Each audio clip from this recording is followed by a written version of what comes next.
animatronic characters here do get a bit quirky at night, but do I blame them? No.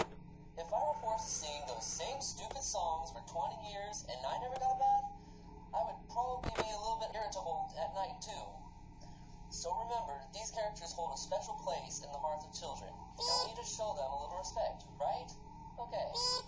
So just be aware, the characters do tend to wander a bit.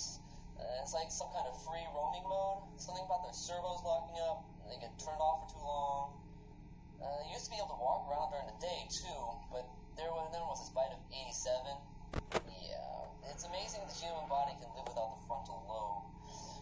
Well, considering your safety, the only real risk to you, as a night watchman here, if any, is that these characters, if they happen to see you after hours, probably won't recognize you as a person.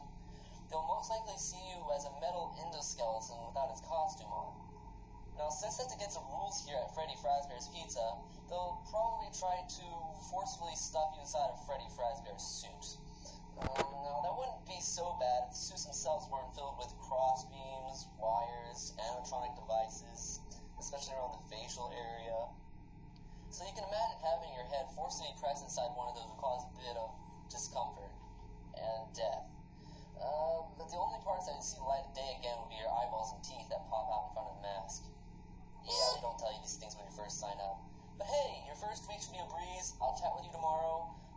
Check the cameras, and remember to close the door only when it's absolutely necessary. You have to conserve power. Alright, good night.